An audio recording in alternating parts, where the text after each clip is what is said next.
Tu crois avoir vu des profs bizarres? Attends de voir ce que Toto a fait devant l'inspecteur. Toto, qui est enseignant, arrive un jour très en retard en classe. Il entre sans dire bonjour, les yeux rouges comme un feu de stop. Sans un mot, il sort d'un sachet noir, un gros bâton de manioc accompagné d'une sauce gluante au gombo, et pour bien digérer le tout, un quart de vin rouge. Devant ses élèves choqués, il commence à manger comme si de rien n'était. Une fois son festin terminé, il se lève lentement, se lave les mains, et là, son regard croise celui de l'inspecteur d'éducation, assis tranquillement au fond de la classe depuis le début.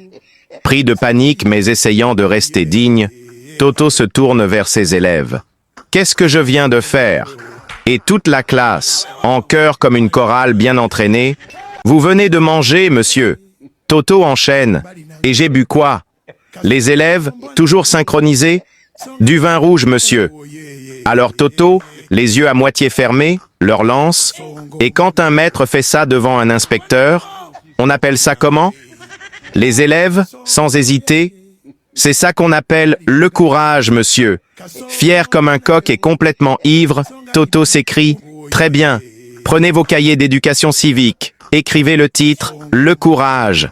Et pendant ce temps, l'inspecteur, tout perdu, feuillette vite son guide pédagogique pour voir si, par hasard, il existe une leçon sur le courage dans le programme scolaire.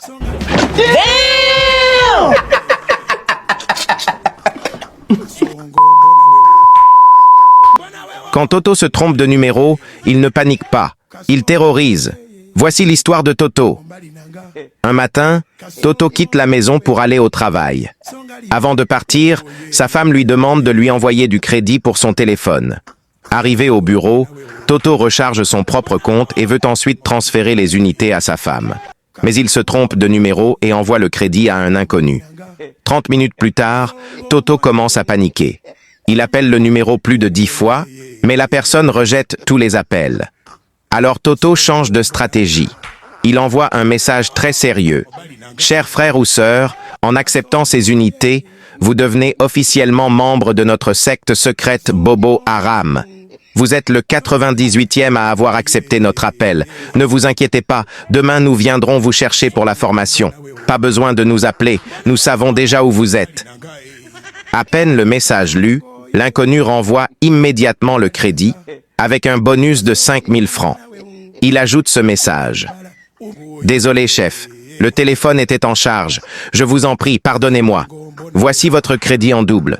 Pardon, essayez de recruter quelqu'un d'autre, parce que moi, je suis handicapé. »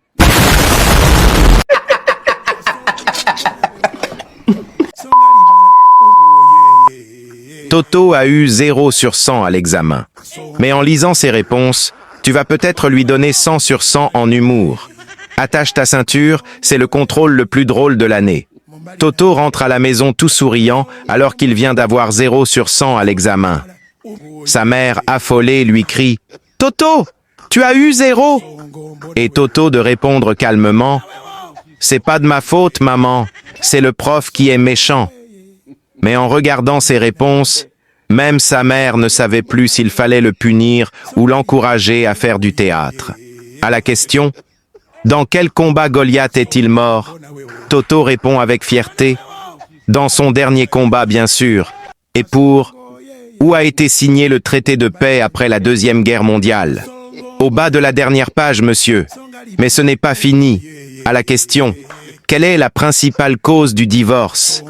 Il lâche un petit sourire. « Le mariage, bien sûr. Pour « Dans quel état coule le fleuve Volta ?» Il note sérieusement « État liquide ». À la question piège « Quand est né Nelson Mandela ?» Toto répond fièrement « Le jour où sa mère l'a mis au monde. » Puis on lui demande « Comment distribuer 6 oranges à 8 personnes ?»